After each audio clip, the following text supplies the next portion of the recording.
Trading cards have witnessed an ebb and flow to their popularity over the last 100 years or so, but the late 1980s and into the 90s mark a period when they were enjoying the spotlight. This is the EPS Podcast, and you're listening to the 7th short episode of Season 2.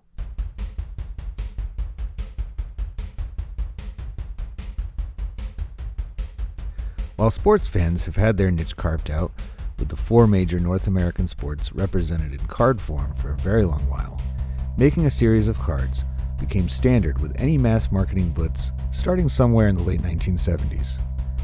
Any movie, TV show, musical act, comic book, or toy line that had even the remotest chance of entering popular culture had to have a set of cards. The New Kids on the Block were marketed in such a way, which is interesting considering their target audience, preteen and teenage girls, were not as well represented in the trading card market as their male counterparts. Perhaps that's why New Kids trading cards and comic books were added to the merchandise bonanza, along with dolls, apparel, posters, buttons, and magazines. Take a listen to how the appearance of these cards at one of my EPS Live podcast exhibits evoked some great memories for my impromptu guest. So I am here at Strawberry Bank Museum in Portsmouth, New Hampshire, and I'm talking to Heidi and... somebody made a noise as soon as you said your name. Logan, like the airport. And you're from Boston, right? So it kind of works out.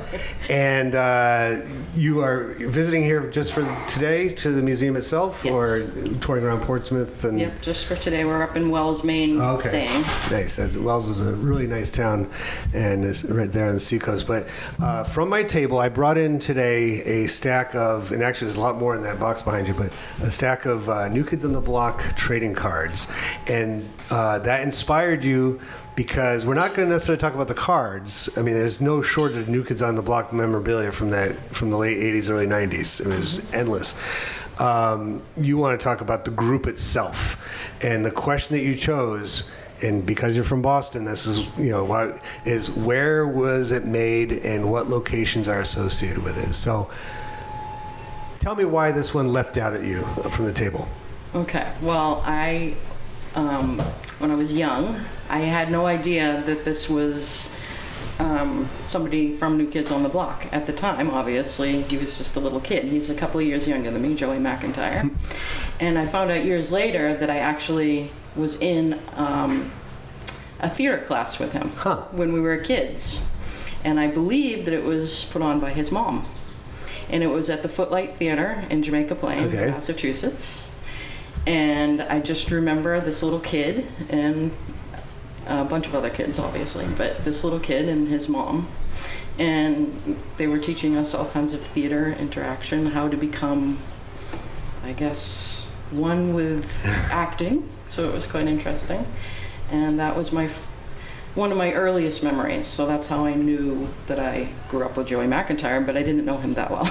That's so funny. And it's so cool. I mean, Boston is probably one of the most authentic, unique cities in the country because of how long it's been around and how rapidly it grew into the big city. I mean, even the colonial era, it was like one of the busiest cities in the entire British Empire. And then fast forward to the modern age, and it's all these. I mean, it's such a unique city. I mean, it's not like New York where it's all laid out in a grid system. It's a collection of smaller neighborhoods and smaller towns like Jamaica Plain and Brookline and go all around and so it seems like it's really not the place. And I'm probably going to get lots of feedback on this, but you don't usually associate it with pop music. It doesn't quite have, especially by the time you get to the 80s and 90s, you think of like LA, right, or New York. Yeah, New York, or really any other. Like it's not quite the music city, but the New Kids on the Block are not quite the same kind of group as like a rock band necessarily. One of the first boy bands, right? Yeah, they kind of brought that style, and so you're talking about theatrics. Their stage show did involve a lot of that, didn't it? Mm-hmm. It wasn't just them singing and standing still in the microphone. They were dancing and jumping around, and choreography was a big part of that. Right. So, and the whole group was assembled in Boston, right? I mean, it wasn't like they had to choose from very far out. I'm pretty sure all of them came from Boston. I know that the Knights, Jordan and John, they went to my school. That's really? the other story I was going to share with you. But the Donnie... Wahlberg, yeah. The Wahlberg, and was there another Wahlberg in it? Or Mark was in it for a second. I think he was supposed to be in the group, and then they're from Dorchester. Yeah. And I know Joey is from Jamaica Plain, but I'm not exactly sure where Jordan and John are from. But I know that they went to English High. They went to the Fenway program. I know John went to the Fenway program because one day I was sitting in class. And I didn't know about the New Kids on the Block. I'm more of a Zeppelin kind of. Yeah. And so I didn't know, but John came to school. And everybody was around. They leaped out of their chairs, and they all leapt into the hallway. The Fenway program was like a really small school within English High School. And everybody just knew him, and I was like, what's going on? And they're like, it's John Knight. I'm like, from? Yeah. New Kids on the Block. I'm like, it's in a group. Yeah, I think I know Joey from back in the day. Yeah, because by that point, the way that rock and roll was going, there was really no foreshadowing that a boy group like that with, almost like a Four Tops style setup with just microphones on the stage was gonna be popular. Boy, did they make it. And it, almost instantaneously they were everywhere. Yeah. So like the trading cards that inspired this conversation, made by Tops, which that's not a Boston company. It wasn't like there was locally crafted New Kids on the Block merchandise, that they put out. Why do you think this group from Boston was just immediately popular, hugely popular? I think it was their personality. They all had amazing personalities. Like, if you look at them today, you can see it in their acting, because they're all gone into acting, almost all of them. And I think that their personality added to their learning, maybe the theater, their choreographed dancing together. I think all of that. It does really go back to the geography of it too, because up and down the East Coast in particular, and I think about it a lot here in Portsmouth, and really to all of the areas that have such a long history behind it. You have that authenticity that I mentioned before. You have that real genuineness, and that creates a society with a culture of that same kind of, I've seen interviews with them even from when the 80s and 90s, and they have the accent. You don't hear in the music as much, but they definitely have the accent, and they joke around like guys from Boston would. Exactly. They're kind of giving each other a hard time about stuff, and they're so it's not as manufactured, even though they were manufactured in the same kind of light and by the same producer as New Edition, another Boston group. They had that good balance, I suppose, that could really only come from the East Coast, that could come from Boston in particular. Their parents were involved. Were they? That was a pretty big part of it. Yeah, they had to be good because their parents were watching them. They want to make sure that they... Very Boston thing. Yeah, it is. I mean, there's some, it wasn't like... Because I think of some other locations in the country which are a little bit more plastic, both actually and in just the way that, they kind of, LA comes to mind, just kind of very 20th century, and Las Vegas, or even Orlando, Florida, which I know is East Coast, but that's still another one that's just very much 1970s on is when it became a huge place. And I know that's where later boy bands like Backstreet Boys and NSYNC were kind of cobbled together from singers from all around the country and packaged into that place. Whereas the New Kids, they were all neighborhood kids. They were from Boston, and they kind of took that with them. And I think you're absolutely right about that. It matches up. That's why they had so much appeal. It's kind of like, local kids. Yeah, real guys. Thanks so much for doing this. I like these little conversations, and it's always fun to meet people. This is exactly what I was hoping for when I set up today, and I brought those cards. I'm like, there might be somebody that knew the new kids, and maybe even one of them are out wandering right now. I could see, Donnie out there. All right, thanks again, and have a good rest of the time at the museum.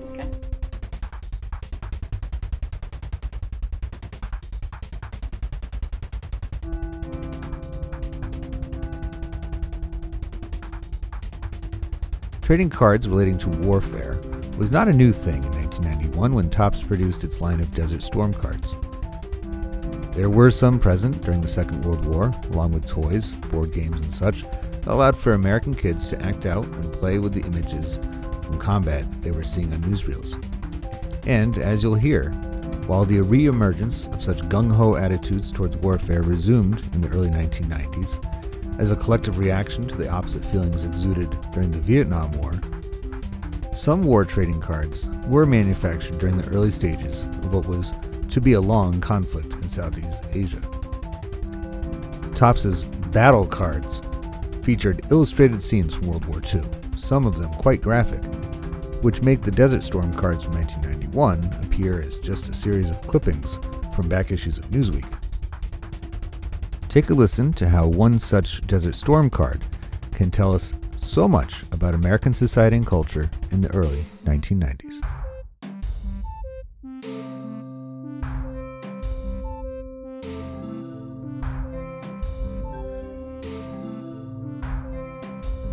All right, so I finally got somebody to pull from the bag of mystery, which is just a free backpack I got from Clear Advantage Vision. And it was none other than Peter of Loaded Question. And so, what is your role here at Loaded Question? My official title is Everything But Brewer. Everything else. So the operations of what we're doing right now is all you. So everybody give a round of applause for Pete, because none of this would happen without him, and that's also the reason I'm sitting here. And so thank you again for this opportunity. It's been fun, so much fun tonight. Thank you for coming. We're happy to have you. I'm glad I did. So you pulled from the bag what you thought was going to be a baseball card, but it turned out to be a Desert Storm card. And the one that you have is of the F-16 Eagle. And the way which I know nothing about. Right. But, and on the back, it probably tells you everything about it. Oh, all right. Which almost like a baseball card with all statistics, or when you get to learn that Rich Gedman was born on September 26th, it will tell you everything you need to know about that fighter from the war. And what's funny, actually made by Topps too. Like that's the question I was going to ask you about. No kidding. Is what was the maker's role or status in society? So this card was made somewhere around 1991, 1992, and in that time period, where was Topps? I mean, what a perfect name, right? So I feel like in that time period, Topps was on top. I definitely collected basketball, football, baseball, all the cards, minus the Desert Storm cards. And when I first started collecting, Topps was what you were looking for. Like, that was the major brand.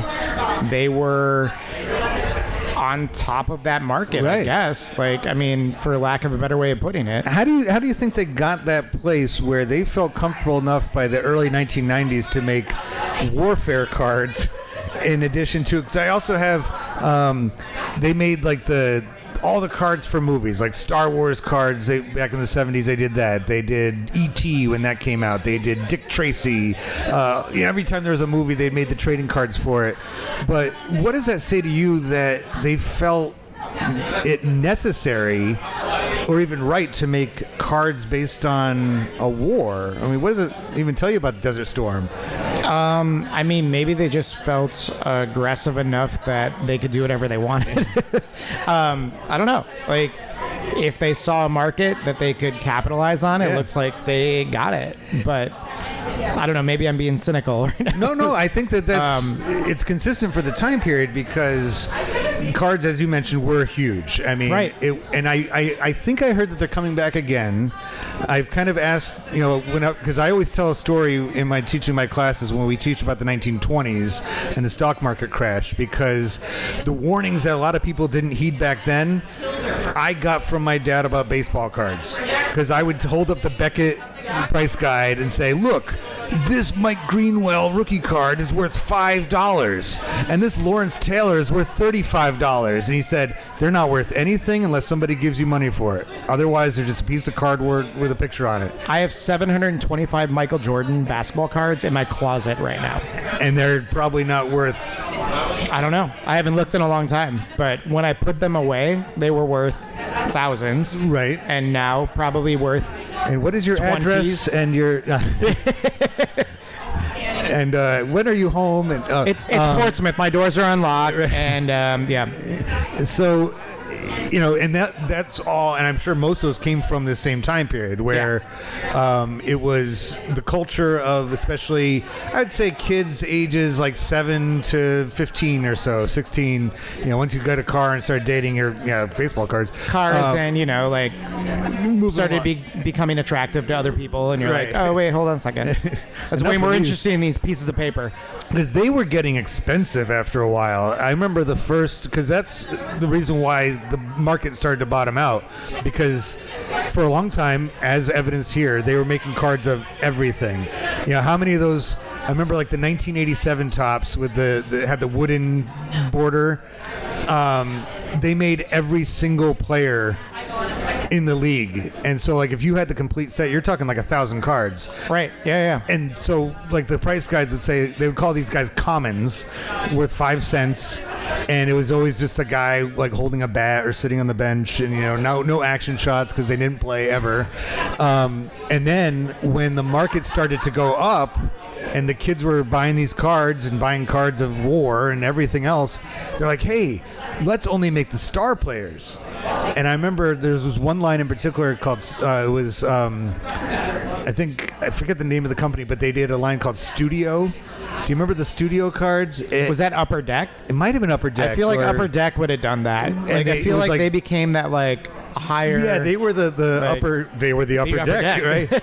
Even though in baseball ticketing, Upper Deck is like the cheapest seats, but like depending on where you are, or the bleachers, I guess they wouldn't call themselves the bleachers. No, that's way too, because they were the first ones to have like that reflective. Yeah, their logo is all like holographic, and then they made the holographic cards too. Yeah, and they were like nice and simple and like very sleek and chic looking, and like by the time they came out, Topps was still kind of you get the stain of the bubble gum in the back of the last card, and I don't know if bubble gum came in the top. I think that'd be going too far if the war cards had bubble gum. Came in with them bubble too. gum. Yeah. But going back it probably came with like the dessert from the MRE. Yeah, right. Like MRE. Yeah, the meal ready to eat. Yeah.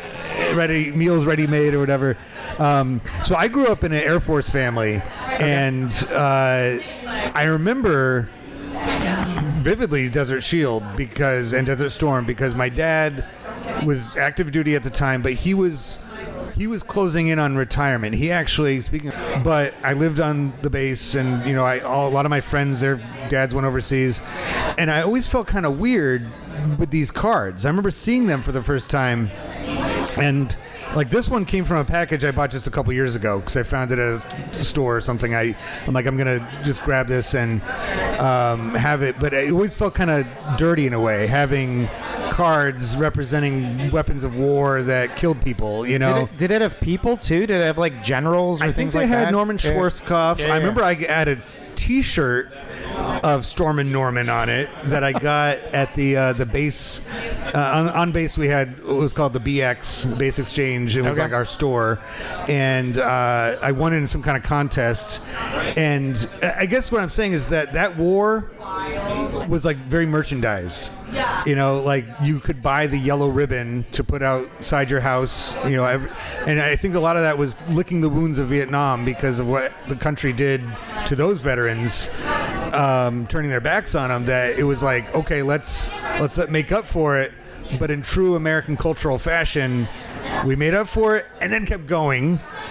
And we're going to make T-shirts, we're going to make cards, we're going to make hats, we're going to make bumper stickers, we're going to sell the war. And I remember the night of when Baghdad was bombed, and my brother and I was like 10 years old, my brother's a little bit older, and we were like watching it on CNN. We were excited and like, yeah.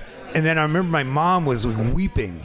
She was trying to make dinner and she was just crying. And my dad also was very serious. And we're like, what's the matter? And they're like, people are dying right now. This is serious stuff. And I just took the tone of this down, but by talking about it. But it was just like, we didn't see it that way because it was just another TV show. Yeah, they try to make it super propaganda again, like, which is what happened. And so I was a history major too, so we can. Yeah, you know. Yeah. So I mean, yeah, I think it became the ultimate like propaganda show, but with the media that we had in the '90s, which is very different than what we had during World War II or during World War I or anything else. So it was, and definitely during Vietnam. Yeah.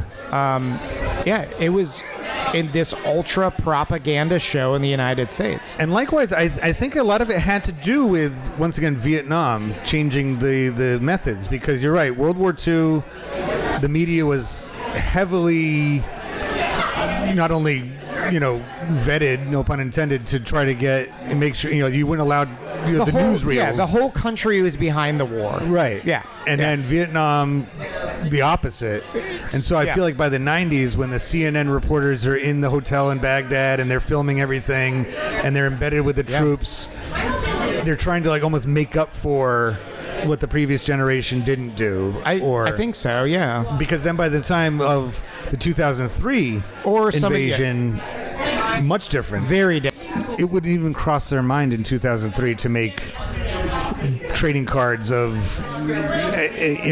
Iraqi freedom. I highly doubt it. Yeah, it seems like a horrible idea.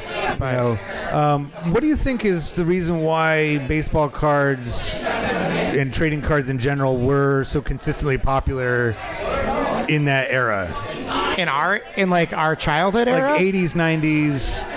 Because it really bottomed out by the end of that decade, but it was I feel like our childhood era, like we're close in age, I think, and I feel like our childhood era was like the pinnacle, like high point of trading cards. Like the trading cards of the past became super valuable. Yeah. And they existed for like 50 years before us, right? Like I remember getting baseball cards from my uncle, who was like he was a trader and a dealer back when like things were very, very high when I was a kid. And he was like, here's all my commons from the 60s. And I'm like, what? Your commons from the 60s are worth $30 a piece. Yes, I'll take all of them. He's like, I don't really need them. I have the other ones. And I'm like, okay, cool. But yeah, no, it's super interesting that like in that era it just kind of hit. And maybe it's that like sweet spot between like before social media and the internet was there, but it wasn't like big yet, right? And like we didn't really know what to do with it, so we needed this. And then like it was after, I don't know what was before that, but like I don't know, maybe we just needed something, and somebody sold it hard, and we all wanted it. Yeah, because they saw the market for it. We were all, and there was definitely that component of get rich quick. Yeah. That the value to it for us was there from the beginning. Right. That we were under the impression, and I feel that kind of was like in the ether in the 80s, like greed is good, that like buy low, sell high, even for little kids. Like I remember I saw Curtis Armstrong, the guy who played Booger in Revenge of the Nerds. I saw him give a talk years ago at the Brookline Booksmith, because he had a book out, and he was talking about his character in Risky Business, of how in that scene at the beginning of the movie when they're having their card game and they're going around the table and they're talking about, and this is early 80s Reagan era of everybody's gonna be rich, like and they're just going around the table talking about how they're gonna get rich, like they're high school kids and they're like, yeah, I'm just gonna do that, and that's gonna no problem. And I feel like that kind of like trickled down, no Reaganomics pun intended, to the younger kids who saw opportunity. I remember having yard sales when I was a kid. I'm like, I'm gonna sell all my toys and get, and the baseball card thing and the trading cards in general came in as like immediately the price guide even looked like a stock ticker. It had the little arrows that would go up or down depending on how whether it was it's going up or down. And the wake up moment I had was Shaquille O'Neal's rookie season, because Upper Deck came out with that fantastic rookie card of him in like 3 stages of a dunk. I had that card. I think in one day I got like three of them because I went to a card show and I sold some kind of card, and the guy traded me for my one card, like a Juan Gonzalez rookie card or something too, and I got like 3 packs of the Upper Deck basketball cards, and I think out of the 3 packs I got 2 of those, and I'm like,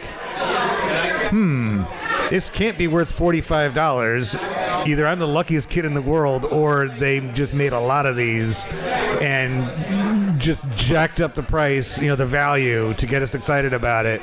Almost identical to what they did with the stocks back in the 20s, where all the reporters and all the newspapers would like try to get the public. Well, GameStop, that happened 2 years ago with the GameStop stock, where they were exactly the same. like I mean, that actually is getting so people parallel to right invest there, right? in it, and jack the price up and then bail out while people are still trading. Well, they're it. still giving people money and figuring It's pretty it out. wild. So it's pretty amazing how this one card of an F-16.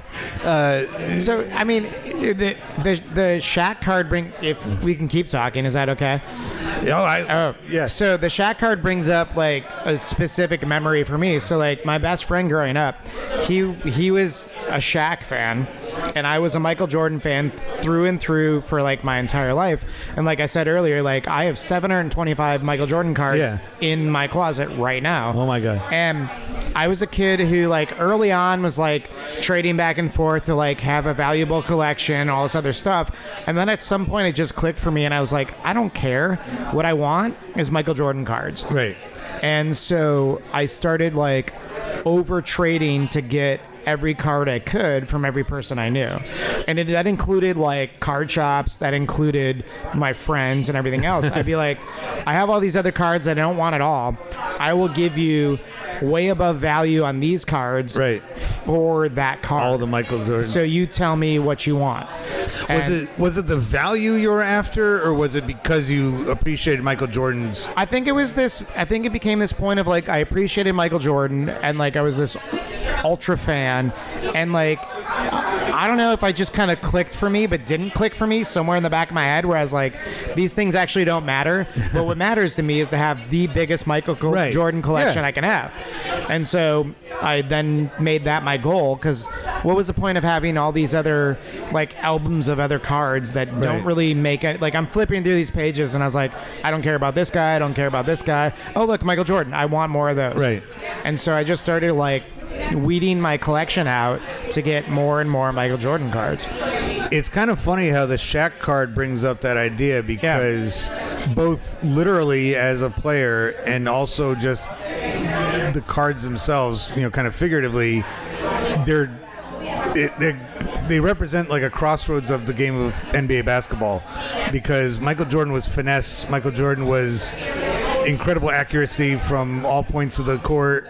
Shaq was just brute force. Like I remember Shaq's rookie season, he broke like 3 backboards in a month. Immediately, and like not even intentionally. It was just like, ugh. And I love Shaq. They had to redesign the backboard just for him. Just for him. And it was almost like, I think Shaq as a person and Shaq as a player. He's a super entertainer. He reminds me so much of like Babe Ruth, and like when he played for the Celtics, he actually lived in Sudbury, just like Babe Ruth did when he played for the Red Sox. I remember, so I read Shaq's autobiography a couple years ago that was actually ghostwritten or co-written with a famous sports writer from who went to UNH. I forget her name right now, but and it's very good because he goes, through his entire career, but then gives his own like, doing it his way kind of thing. And he was the ultimate on and off the court, larger than life figure,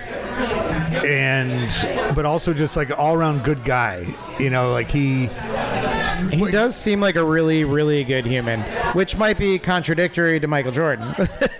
Right, because he's got a very checkered past. The persona that we got of Michael was, I want to be like Mike, and they had the cartoon with his you know. But then he's this ultra asshole. Right, not the nicest guy. And people loved to play with him for the championships, but didn't love to play with him because he demanded the worst, like everything, and was a super big a-hole to get there. And yeah. But he had that, and I remember allegations of ball hog. You know, some of his teammates would kind of mention that it was the Michael Jordan show. You know, he had to have the buzzer beater. He had to hold on to the ball too long. But man, those championship seasons with the Bulls, though, was just everywhere in the country people were watching the Bulls. Just like everywhere in the country people were watching the Gulf War unfold. But it was the same time period because we were that's a very unique transfixed parallel on television. Yeah. And it wasn't the Bulls, but I remember it was the NBA Finals when the O.J. Simpson chase was happening. And as the night went on, you know, for a while they had the chase in a little screen and the game was in the big screen. And as the night went on, and they would switch sizes. Yeah. And for a while they were about the same size, and then as they got to the Simpson compound, the game was like this big, and you know. I think that might have been the same night that I traded that Shaq rookie card away for a Michael Jordan card. And like I'm not joking. I was in my best friend's living room, and like we were watching the chase and watching the finals, or whatever game it was, and I remember like all right, we're kind of bored, but also not bored. Right. Let's bring out the cards, see what happens. Right. And I remember being like, "You want the Shaq card? I know you do." Yeah. When we did our sports card tradings, it was like I felt like we were at a like Middle Eastern bazaar because we would all like pull out our wares and we would choose one of our friends' driveways and we would put out the cards that we were willing to trade for, and then we'd also display the ones that we would never trade. Never. Yeah. They're in the back. They're just like they're eye candy. Like just look what I have. You can admire, but you can look at them, but don't touch. You know, do not. This way, don't look too long either. No. No, your eyes have been looking too long. Roger Clemens' second season's going nowhere. You know, he's staying here, but this Wade Boggs might. You know, we'll see. But it would be a late morning, early afternoon thing, and you know, this is before, like you said, before the internet took over, and we had VHS obviously, but we also had parents who were like, get out of the house, you know. And even though baseball card trading isn't highly active, it was usually in between running through a sprinkler, going to Little League practice, or you know, doing, you know, looking for frogs, shooting bottle rockets off in the backyard, just like crazy outdoor kids stuff. Yeah. And it was just part of like the routine. And I remember, I mean, the card shop gone. There's not a single one anymore. There used to be, every town had at least two. Right. And it was another routine thing that you would, you know, late in the afternoon, go get some, you know, money from mowing lawns and head to the card shop and buy a Michael Jordan, if you're you, or buy an F-16 Desert Storm card, if you're, or an F-16 Desert Storm card. That's such a wild thing. So I really appreciate you coming by and you got it, Eric, and talking about this stuff. And this was super, super fun. I hope you consider it a success. I think so.